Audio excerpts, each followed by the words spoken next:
दोस्तों, साथियों, नमस्कार। द पाठशाला ऑनलाइन में आपका स्वागत है।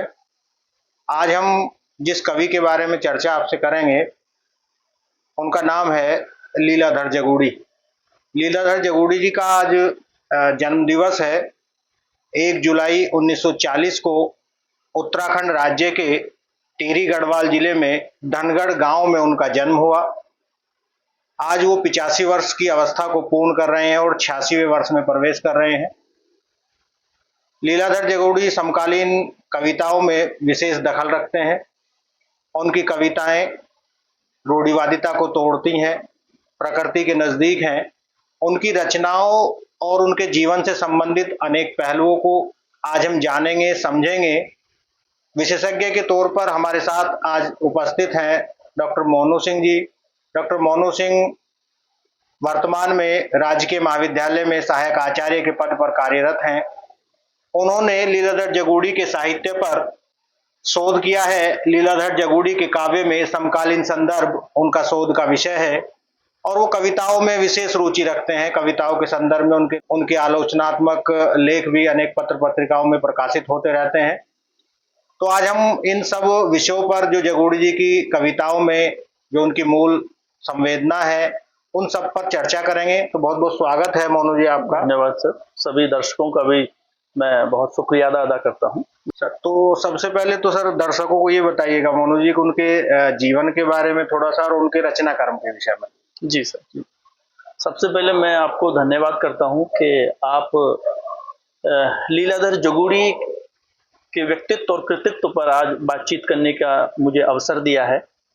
और पिछले लगभग 6-7 दशकों में यदि हिंदी कविता के पटल पर कोई कवि बहुत सक्रियता से अपनी उपस्थिति दर्ज करा रहा है, और न केवल उपस्थिति दर्ज करा रहा है अपितु हिंदी कविता के विधान को बनाने में, उसकी भाषा को नए क्षितिजों की ओर ले जाने में, नए शिल्प का संधान करने में यदि कोई कवि बहुत महत्वपूर्ण तरीके से उसमें हस्तक्षेप कर रहा है तो लीलाधर जगूड़ी उसमें आते हैं।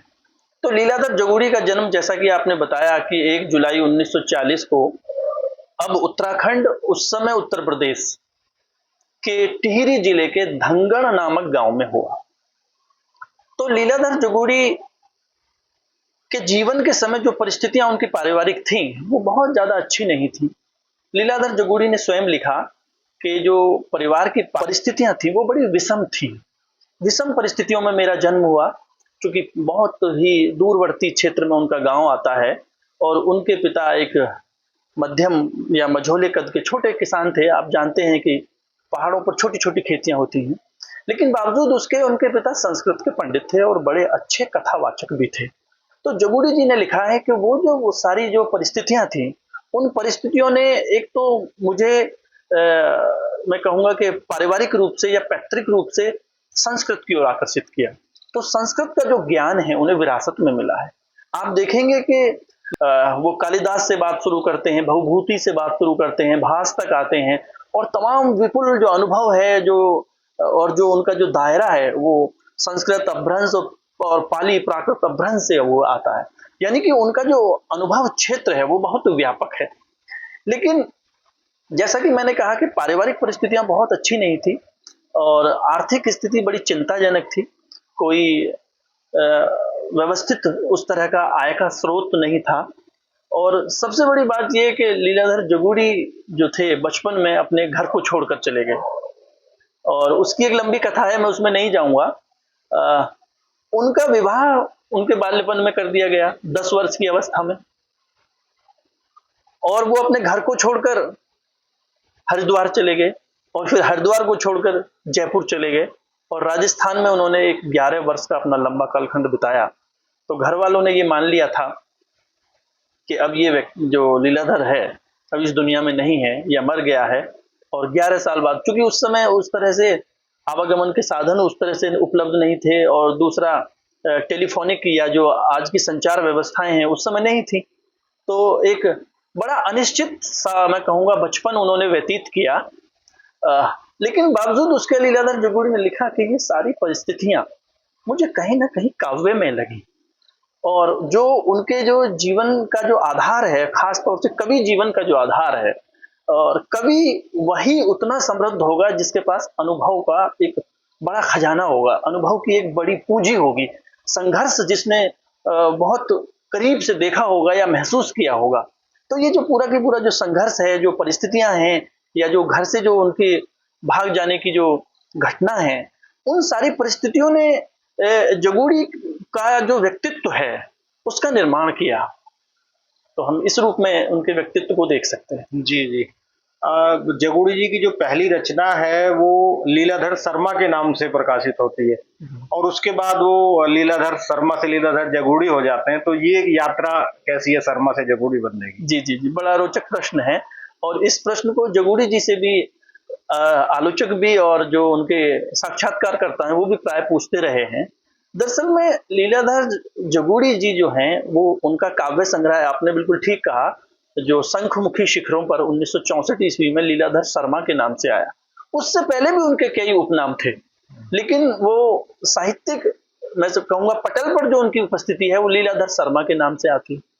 तो ये वो दौर था जब राम मनोहर लोहिया के नेतृत्व में कांग्रेस के खिलाफ एक विद्रोह की या विरोध की एक तरह से आंदोलन किया जा रहा था। और राम मनोहर लोहिया का आप जानते हैं कि वो समाजवादी थे और वो जाति को तोड़ने की बात करते थे। और कहीं ना कहीं मुझे लीलाधर जगूड़ी ने कहा कि मुझे लीलाधर शर्मा में जाति का जो वो बोध था वो होता था। हालांकि लोहिया जी खुद अपने नाम के पीछे से लोहिया नहीं हटा पाए।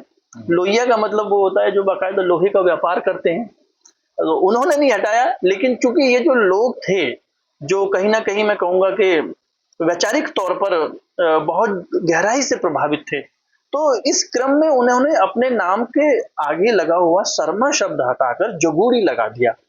अब जगूड़ी का क्या मीनिंग है? इनके जो गांव के जो लोग हैं वो जगूड़ी लगाते हैं, तो इनके जो रेवेन्यू जो डॉक्यूमेंट्स हैं उनमें जगूड़ी शब्द आता है। तो जगूड़ी के दो भाई अभिप्राय हैं। जगूड़ी एक तो ये कहते हैं कि हम जगत गुरु शंकराचार्य के वंशज हैं, उनके कोई वंशज या उनका कोई संतति हमारे गांव में आकर रहने लगी और इस कारण जो है लोग जगूड़ी लगाने लगे। एक दूसरा के ये जोगत गांव के लोग हैं, जोतने का या बोने का या कुछ उस तरह से ये जगूड़ी की व्याख्या करते हैं। तो इस तरह से ये लीलाधर शर्मा से लीलाधर जगूड़ी हो गए, और तब से लेकर अद्यतन तक जो उनकी जो साहित्यिक यात्रा है हम लीलाधर जगूड़ी के रूप में उसे देखते हैं। जी। जगूड़ी जी सेना में भी कार्यरत रहे, उसके बाद वो एक पत्रिका का भी संपादन करते थे, यानी कि वो एक तरह से कहें शिक्षक के रूप में भी रहे। तो ये सब जो अनुभव है उनके घर से भाग जाना, फिर संस्कृत का उनके घर में एक माहौल होना, उसके बाद सेना में भर्ती होना, फिर दूरसंचार विभाग जैसे संबंधित उसमें कार्य करना, फिर पत्रिका का संपादन करना, तो ये सब उनकी कविताओं में कहाँ इस यात्रा को देखते हैं आप? देखिए, कविता तो मैं कहता हूं कि जीवन की पाठशाला है। आप जीवन की पाठशाला में जो सीखते हैं, जो अनुभव अर्जित करते हैं, जो संघर्ष आपका होता है, कहीं ना कहीं उसकी जो प्रतिछाया है, जो उसकी जो प्रतिछवि है, प्रत्यक्ष परोक्ष रूप से कविताओं में कहीं ना कहीं आती है। तो यदि हम जगूड़ी के साहित्य में भी उन चीजों को देखें, तो जैसे कि जगूड़ी का जो व्यक्तित्व है वो आप देखेंगे एक बचपन से ही उसमें निरंतरता है, वो कहीं रुकना नहीं जानता, वो कहीं ठहरना नहीं जानता। तो इसी तरह इस संदर्भ में यदि जगूड़ी की कविता को देखेंगे तो वो संशोधन की एक अनवरत यात्रा है। जगूड़ी कहीं भी ठहरे हुए नहीं है। जहां से उन्होंने अपना आरंभ किया है शंखमुखी शिखरों पर, जो उनका पहला काव्य संग्रह है, और जिसमें उनकी जो गांव और जो पहाड़ का जो रोमान है, जो स्थानीयता है और जो सारी चीजें हैं वहां से शुरू करते हैं, और एक तरह से जो रोमानियत एक नवयुवा की होती है वहां से शुरू करते हैं। और फिर जो दूसरा जो काव्य संग्रह उनका आता है नाटक जारी है, तो पहले काव्य संग्रह को आप देखेंगे और दूसरे को देखेंगे तो दोनों संग्रहों में आप आमूलचूल परिवर्तन देखेंगे। और यदि आलोचकीय दृष्टिकोण से देखेंगे तो आप आश्चर्य में पड़ जाएंगे कि ये वही कविताएं हैं जो शंखमुखी शिखरों पर है।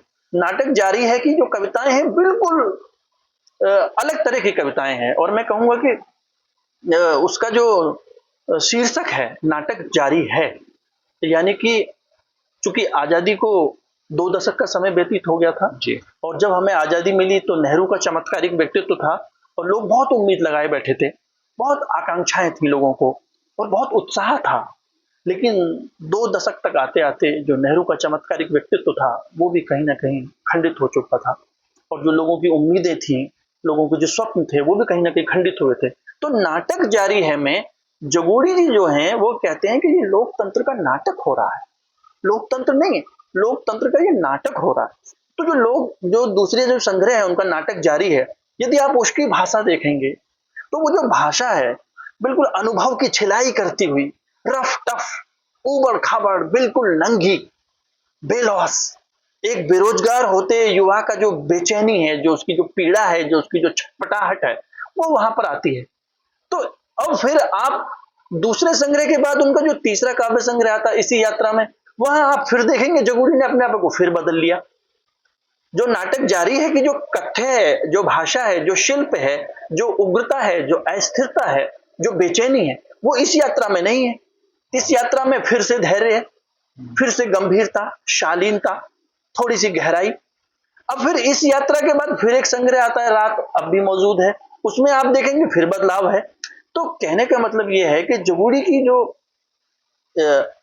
जीवन की जो परिस्थितियां थी या जो उनका व्यक्तित्व था कि जिस तरह से उसने एक जगह कहीं पर रुकना या ठहरना या खुद के लिए कोई सीमा बना लेना या कोई बाड़ेबंदी बना लेना जो अपने निजी जीवन में तैयार की थी, वो उनके साहित्यिक जीवन में भी उनके साथ साथ चलती रहती है।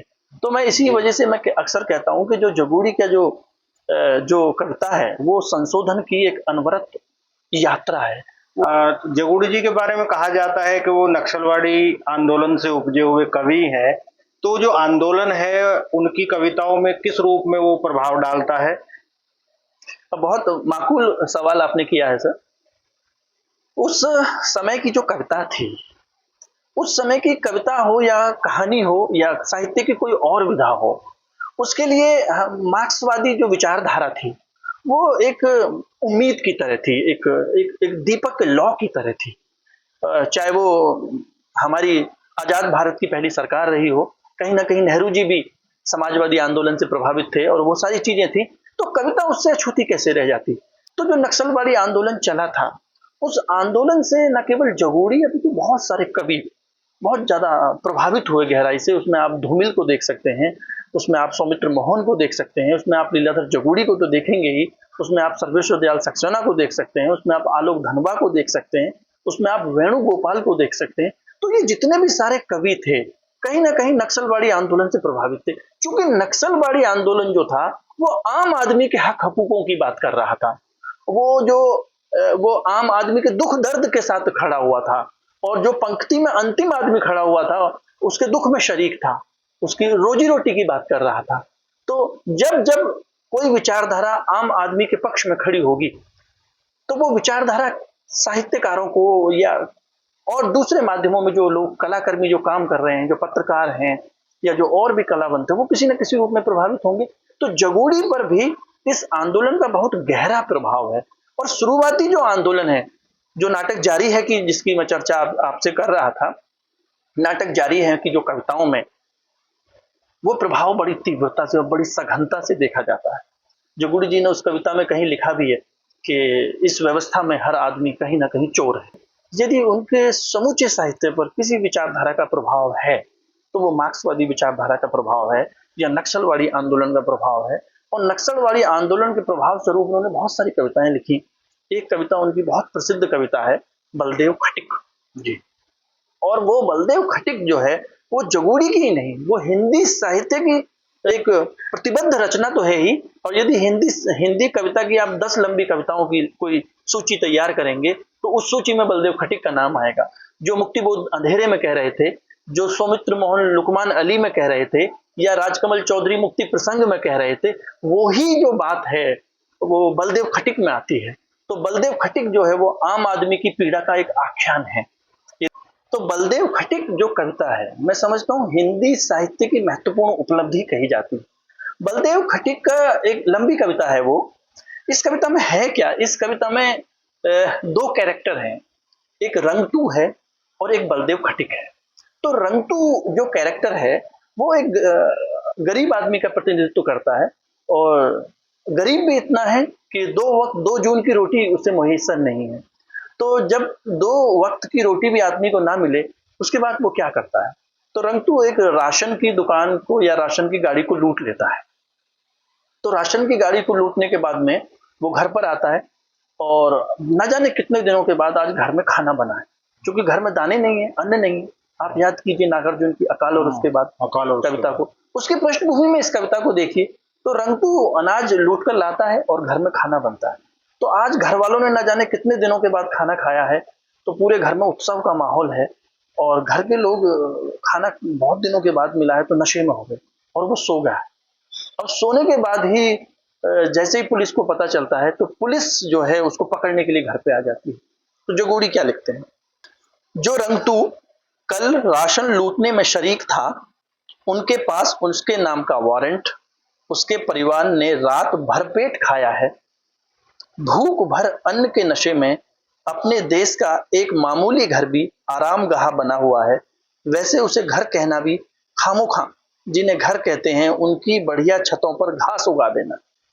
यानी कि जब ये कविता लिखी जा रही है तीसरे दशक में, उस दशक तक भी आम आदमी के लिए सबसे बड़ा प्रश्न रोटी का प्रश्न था और नक्सलवाड़ी आंदोलन के मूल में कहीं ना कहीं ये रोटी का ही प्रश्न था। तो गरीबी और भूखमरी आदमी को इस कदर तोड़ देती है कि उसके सामने कोई सिद्धांत, कोई नैतिकता काम नहीं करती। और रंगतू ने तो अपने पेट की बुभुक्षा शांत करने के लिए राशन की गाड़ी लूटी है। तो घर के लोग इस तरह से अन्न के नशे में सोए हुए हैं और जोगुड़ी लिखते हैं कि वो जो घर है वो आरामगाह बना हुआ है। आगे आप देखिए, पुलिस वालों पर आदमियों की आंखें थीं, इसलिए रंगतू की नंगी औरत बाहर नहीं आ सकी, लेकिन भीतर बच्चे उसके शरीर से पहनावे की तरह चिपके हुए थे। यह सुबह थी। गाड़ी के इंजन पर थरथराती हुई अंधेरे के भीतर दुबके हुए अंधेरे में बीवी बच्चों के लिए लड़ता हुआ रंगतू पहली बार गाड़ी पर फिर ही चढ़ रहा था। यानी कि रंगतू अपने जीवन में कभी गाड़ी पर नहीं बैठा, लेकिन विडंबना यह है कि वो अपराधी के रूप में चढ़ रहा है।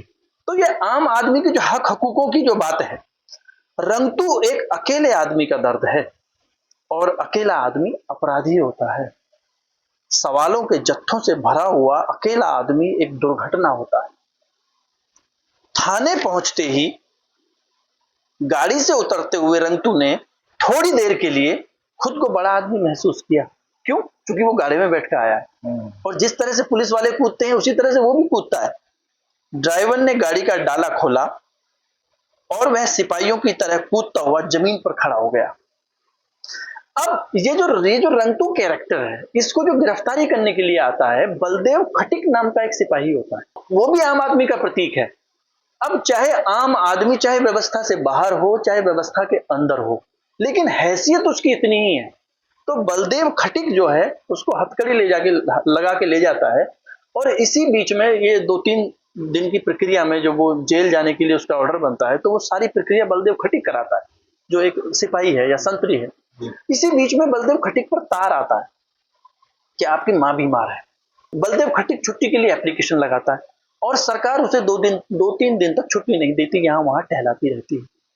और उसके बाद में जब छुट्टी देती है तो जब वो पहुंचता है वहां पर, तो जोगुड़ी इसके बारे में क्या लिखते हैं? तभी एक सिपाही को जो रास्ते भर बीड़ी पीता रहा, घर से आया हुआ तार दिया गया। तार पर उसकी मां बीमार थी, लेकिन उसे शाम तक छुट्टी नहीं मिली। पक्का जेल ऑर्डर बनवाने तक वह रंगतू को रस्सा पकड़े हुए एक कमरे से दूसरे कमरे में ले जाता रहा। 3 गिलास चाय और 52 पैसे की बीड़ी के धीरे पहुंचने के बाद जिस समय झंडा उतरने का गजर बज रहा था, उस समय रंगतू को कंबल, कोठरी और नंबर मिल रहा था, लेकिन सिपाही की मां जेब में पड़े हुए तार पर छटपटा रही थी। जब तीसरे दिन छुट्टी पर वह अपने गांव पहुंचा, उसकी मां सुई की नोक पर अभी झड़ पड़ने वाली पानी की बूंद की तरह इंतजार कर रही थी। वह भागा भागा जिला अस्पताल गया, एम्बुलेंस मांगी। भांग के पौधे के बीच जो खराब खड़ी थी, धतूरा जिसके इंजन से बड़ा हो गया था, तो वहां से उसको एम्बुलेंस नहीं मिलती बलदेव खटिक को। तो उसके दिमाग में आता है कि यार अब माँ के लिए कैसे। वहीं पर पुलिस की गाड़ी खड़ी होती है, तो वो भाग के जाता है और बताता है कि मैं भी पुलिस में सिपाही हूँ, मुझे पुलिस की गाड़ी दे दीजिए थोड़ी देर के लिए, तो पुलिस वाले उसको गाड़ी नहीं देते और ये कहते हैं कि ये गाड़ी तो अपराधी के लिए। तो रंगतू से शुरू हुई जो कविता है वो बलदेव खटीक पर आ जाती है और दोनों आम आदमी का प्रतिनिधित्व कर रहे हैं और जगूड़ी ये बताने की कोशिश कर रहे हैं कि आम आदमी चाहे व्यवस्था के बाहर है चाहे व्यवस्था के भीतर है, उसकी स्थिति में कोई खास परिवर्तन नहीं है। वो चिचियाता है, मार खाता वो चिचियाता। और जब उसको पुलिस वाले भी गाड़ी देने से मना कर देते हैं, उसके बाद वो अपने घर पहुंचता है तो उसकी माँ की मृत्यु हो चुकी है और माँ की मृत्यु होने के बाद में वो फिर सोचता है क्या क्या करूं क्या ना करूं। तो जीवन सामने पड़ा है और अपना सर मुंडवाकर वो नौकरी पर फिर आ जाता है और नौकरी पर आने के बाद में जो बलदेव खटीक है वो पागल हो जाता है। अब देखिए इसके नाम में भी व्यंजना है, नाम बलदेव है, जैसे बहुत बल का मालिक हो, ताकत का मालिक हो, लेकिन उसका जो परिस्थितियां है, उसकी जो व्यक्तित्व है किस तरह से लचर पचर है। तो जगूड़ी ने यहाँ पर इस कविता में गाली का भी प्रयोग किया है, लेकिन ये जो गाली है ये आम आदमी की जो छटपटाहट है, जो उसकी पीड़ा है, जो उसकी वेदना है, उसको अभिव्यक्त करती है बाहर। जैसे कभी भी विवश हो गया हो कि इसके अंदर की पीड़ा को मैं क्या शब्द दूं, तो जगूड़ी इसमें गाली का भी प्रयोग कर देते हैं, जो एक कहीं ना कहीं बहुत जो गहरी पीड़ा है, जो छटपटाहट, उसका प्रयोग। अचानक सामने खड़े नीम के पेड़ पर उतरते शाम के कौवों से बलदेव खटीक कहता है थम, मगर वे नहीं रुकते। वह धड़ाधड़ फायर करता है, बंदूक के बट को थाने की दीवार से मारकर तोड़ देता है और सीढ़ियां उतरकर सड़क पर मरे हुए कौवों को लांघकर फरार हो जाता है। थाने की बगल में उस समय सिनेमा घर के भीतर पर्दे पर एक एक्टर प्यार कर रहा था। अब वह संतरी था, अब वह बलदेव खटीक है। और फिर यहाँ पर जगूड़ी गाली का प्रयोग करते हैं, माँ की ... इस नौकरी की कहकर वह माँ माँ चिल्लाता हुआ सीधा हमारे गांव में घुस गया। सुबह होने वाली है लेकिन रात अब भी मौजूद है और रात उस वक्त भी मौजूद रहेगी। तो कहने का मतलब ये है कि ये जो बलदेव खटीक जो कविता है, इस पर कहीं ना कहीं नक्सलवादी आंदोलन का बहुत गहरा प्रभाव है। कविता में आम आदमी की पीड़ा है, आख्यान है, लेकिन कविता का जो अंत है क्रांतिकारी ढंग से होता है। आपने अभी इस कविता के माध्यम से जो तत्कालीन परिस्थितियां थी, आज़ादी के 3 दशक बाद तक एक आम आदमी की जो पीड़ा थी वो भूख की रूप में थी। बाकी परिस्थितियां तो अलग है, तब तक रोजी रोटी की व्यवस्था नहीं हो रही थी जी।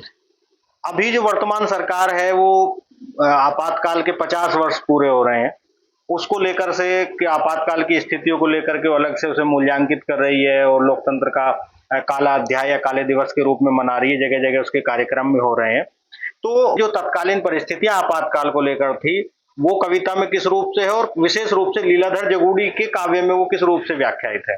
आपने बड़ा ही सामायिक प्रश्न पूछा। आपातकाल को लेकर भारतीय मनीषा में और राजनीति में 2 तरह की प्रतिक्रियाएं देखने को मिलती है।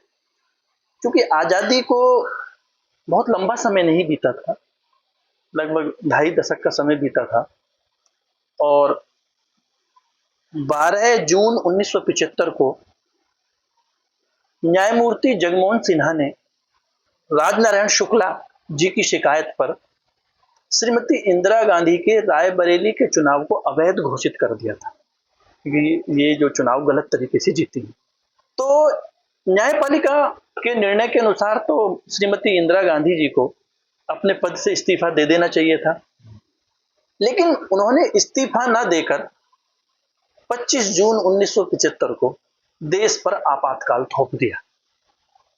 अब उस आपातकाल को लेकर 2 तरह की प्रतिक्रियाएं हैं। कुछ लोग तो कहते हैं ये लोकतंत्र का काला दिन है, काला दिवस था, लोकतांत्रिक मूल्यों की हत्या थी, अभिव्यक्ति की आजादी पर अंकुश लगा दिया गया था, सेंसरशिप लगा दी गई थी, यहां तक कि अखबार भी नहीं छप पाते थे।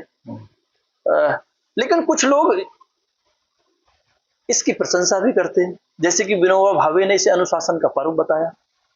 भीष्म साहनी ने कहा कि यदि आपातकाल लगाने में 1 दिन की भी देर हो जाती तो प्रतिक्रियावादी जो ताकतें हैं वो भारत को नष्ट कर देती या उस पर हमला कर देती। लेकिन साहित्य में तो मैं कहूंगा इसकी तीव्र प्रतिक्रिया हुई है और इस बात में कोई संकोच नहीं है कि लीलाधर जगूड़ी हो या बाबा नागार्जुन हो, इंदू जी क्या हुआ आपको, सत्ता के मोह में भूल गई बाप को, बाबा नागार्जुन लिख रहे थे, जी। या अब्दुल बिस्मिल्लाह जी हों, या बलदेव बंसी हों, या सर्वेश्वर दयाल सक्सेना हो, बहुत सारे कवियों ने आपातकाल को लेकर तीव्र प्रतिक्रिया दर्ज की। तो जगूड़ी भी उन गिने चुने कवियों में हैं जिन्होंने आपातकाल का बड़ा तीव्र विरोध किया। बिना किसी बड़बोलेपन के बहुत ही संयत भाषा में उन्होंने जो आपातकाल का जो भय था, जो उसका सन्नाटा था, आम आदमी को जिस तरह से कैद कर दिया गया था। और आपको याद दिलाना चाहूंगा, आपातकाल के नाम पर ही बहुत सारे लोगों की नसबंदी कर दी गई थी। खासतौर से पंजाब में टारगेट्स दिए गए थे कि भाई इतने लोगों की नसबंदी करनी है, जी। चाहे कोई आदमी इच्छुक है या नहीं, जबरन पकड़ा जाता था और उनकी नसबंदी कर दी जाती थी। और गांव के गांव खाली हो गए, मर्द सब भाग गए। तो इस इधर-उधर तरह की छिपते अमानवीयता पड़े। थी, अमानवीयता थी। और जो सत्ता पक्ष का जो चाटुकार था, उन्होंने साहित्यकारों की एक सूची बना के दे रखी थी कि ये आपके खिलाफ बोल रहे हैं। और उस समय बहुत सारे ऐसे पत्र थे जो बिना छपे काले, केवल काले प्रकाशित होते थे, यानी कि उसको काला अध्याय माना जा रहा था। 32,000 लोगों को जेल के अंदर ठूंस दिया गया था, राम मनोहर लोहिया को भी ठूंस दिया गया था, न जाने और साहित्यकारों पर सेंसरशिप लागू कर दी गई थी। और यहां तक कि जब समाचार पत्र छपते थे तो पहले उन्हें सरकार के अधिकारी को दिखाना पड़ता था कि पहले आप दिखाइए कि आपने क्या छापा है, और तब वहां से ओके होने के बाद में तब वो पत्र छपते थे। तो ऐसी स्थितियों पर कोई भी संवेदनशील कलाकार या कोई भी जो समाज चेता साहित्यकार है वो कैसे चुप रह सकता है। तो जगूड़ी भी इस स्थिति पर अपनी प्रतिक्रिया देते हैं। और जगूड़ी का एक काव्य संग्रह विशेष रूप से मेरे पास है नहीं, उसका शीर्षक है रात अब भी मौजूद है। वो आपातकालीन परिस्थितियों के परिणाम स्वरूप लिखा गया है। उस संग्रह में यूं तो सारी ही कविताएं आपातकाल की हैं, लेकिन विशेष रूप से मैं एक दो कविताओं का उल्लेख करूंगा। जगूड़ी ने कहीं लिखा है, पहले से और अधिक अंधकार गहरा है, कहां रखूं पांव यहां सांपों का पहरा है। यानी कि पहले से, यानी कि जब हम अंग्रेजों के अधीन थे तब तो हम कह सकते थे कि भाई हम अंग्रेज के गुलाम हैं, ब्रिटिश हुकूमत के गुलाम हैं। अब यहां तो अपने लोग गद्दी पर बैठे हुए हैं, लेकिन फिर भी हमारी आजादी की स्वतंत्रता का हनन कर लिया गया है। तो जगूड़ी उसी दौर में एक कविता लिखते हैं अंतरदेशीय, जिसकी बड़ी चर्चा होती है। अब देखिए, अंतरदेशीय एक लिफाफा होता है जिसमें आम आदमी, वो आपने देखा होगा गांव में 50 पैसे का 75 पैसे का एक नीला सा लिफाफा होता था, जो आम आदमी के विचारों की अभिव्यक्ति का एक माध्यम हुआ करता था, सूचनाओं के साधन उस तरह से नहीं। और उस पत्र में बीच में लिखा हुआ होता था कि इस पत्र में कुछ ना रखिए, क्योंकि वो सामान गिर जाएगा। तो जगूड़ी ने यहीं से शीर्षक लिया है अंतरदेशीय। कविता का शीर्षक है अंतरदेशीय। देखिए, इस पत्र के भीतर कुछ न रखिए, न अपने विचार, न अपनी यादें, इस पत्र के भीतर कुछ न रखिए। क्योंकि सरकार की सेंसरशिप इस हद तक थी कि आम आदमी के पत्र भी देखे जा रहे थे। किसी ने किसी को क्या चिट्ठी लिखी है, कोई सरकार के खिलाफ षड्यंत्र तो नहीं कर रहा है। तो जगूड़ी देखिए, बिना लाउड हुए, बिना किसी बड़बोलेपन के, कितनी संयत भाषा में, प्रतीकात्मक रूप में जो आपातकाल का जो सन्नाटा है, जो उसका भय है, उसको कैसे चीर रहे हैं। इस पत्र के भीतर कुछ न रखिए, न अपने संबंधों की छाप, न दुख, न शिकायतें, न अगली मुलाकात का वादा, न संक्रामक बीमारियां, न पारिवारिक प्रलाप, न अपने हस्ताक्षर, वरना यह पत्र पकड़ा जा सकता है। इस पत्र के भीतर कुछ न रखिए, क्योंकि जिनका ठिकाना नहीं वे असहाय सबसे ज्यादा संदिग्ध हैं। बाहर एक ओर किसी पाने वाले का नाम और पता, दूसरी ओर किसी भेजने वाले का हस्ताक्षर जरूर हो। समाचार खुद हिफाजत चाहते हैं। इस पत्र के भीतर कुछ न रखिए, भेजने वाला जानता है क्या नहीं लिखा गया, क्यों नहीं लिखा गया पढ़ने वाला जानता है। कोरा वह बांच भी लेगा, एक भी आखर जिसके हिस्से आया। इस पत्र के भीतर कुछ न रखिए, न कोई विस्फोटक शब्द, न कोई बच्चा पैदा होने की खबर। इस पत्र के भीतर कुछ न रखिए। एक कविता से अभी समापन करेंगे इस कार्यक्रम का, अंत में उनकी कविता।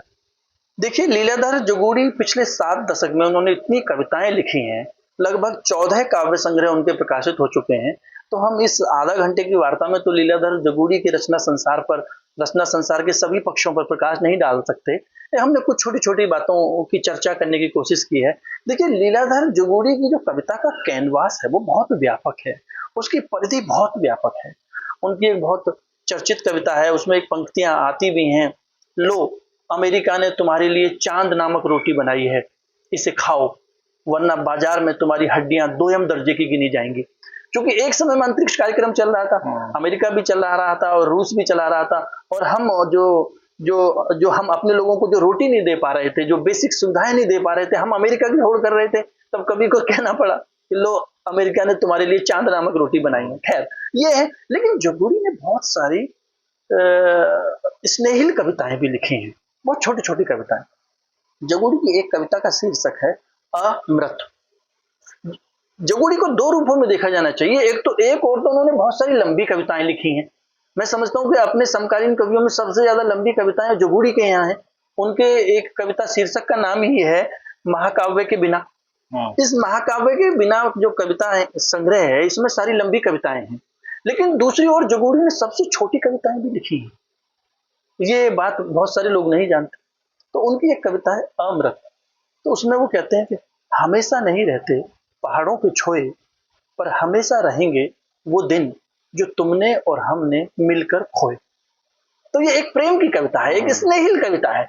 आप केदारनाथ सिंह की कविता के संदर्भ में इस कविता को पाठ करेंगे तो अलग अर्थ खुलेगा। जगूड़ी जी की मैं कह रहा था कि छोटी कविताएं उन्होंने लिखी। सबसे छोटी कविता जो लिखने का श्रेय वो अज्ञेय को जाता है, 9 शब्दों की चिड़िया की कहानी। लेकिन जगूड़ी ने उससे भी छोटी कविता लिखी। एक कविता है से। जैसे हम अभी आपातकाल का चित्रण कर रहे थे, तो वो आपातकाल की ही कविता है। तो वो कविता है क्या? बच्चा सोता है हिलाने से, राजा जागता है। बच्चा सोता है हिलाने से। यदि आप किसी बच्चे को थपकाओगे, हिलाओगे, तो वो सोएगा। और जबकि आपातकाल में राजा सोया हुआ था, मदांध था, उसे लोग झिझोड़ रहे थे कि भाई ये गलत है। तो उससे मैं समझता हूँ 8 शब्द की कविता है और एक क्रिया है से, और उससे 2 मीनिंग लिए गए हैं कि बच्चा तो हिलाने से सो रहा है और राजा झिझोड़ने से जाग रहा है। मुझे एक कविता जगूड़ी की और बहुत अच्छी लगती है, उसका नाम है तो। जैसा कि मैंने पहले भी कहा कि जगूड़ी की जो कविता है वो आम आदमी के हक हकूकों की कविता है। तो उस तो कविता में क्या कहते, जब उसने कहा कि कल सोना नहीं मिलेगा तो मुझे कोई फर्क नहीं पड़ा, अगर वह कहता कि कल नमक नहीं मिलेगा तो शायद मैं रो पड़ता। तो जगूड़ी की जो कविता है वो आम आदमी के जीवन में नमक के बचे रहने की कविता है।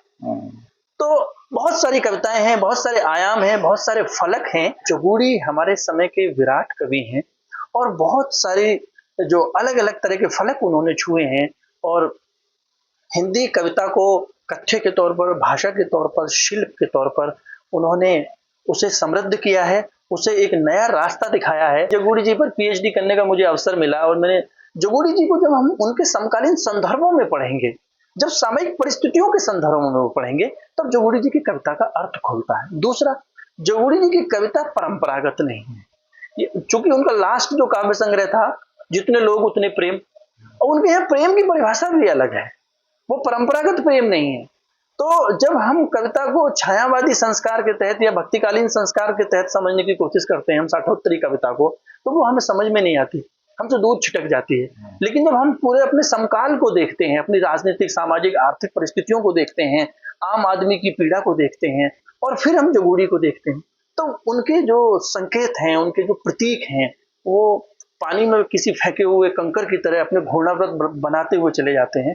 तो तब हम उसे संपूर्ण परिप्रेक्ष्य में देखते हैं, तो जगूड़ी का एक विराट फलक हमारे सामने आता है। भारत सरकार ने उन्हें 2004 में पद्मश्री से भी सम्मानित किया। उनके साहित्य को पूरे जो एक देश के संदर्भ में एक योगदान है, और साहित्य अकादमी पुरस्कार भी उन्हें अनुभव के आकाश चांद पर, अनुभव के आकाश में चांद, उन पर भी मिला है। उनको व्यास सम्मान भी 2018 में उनको दिया गया।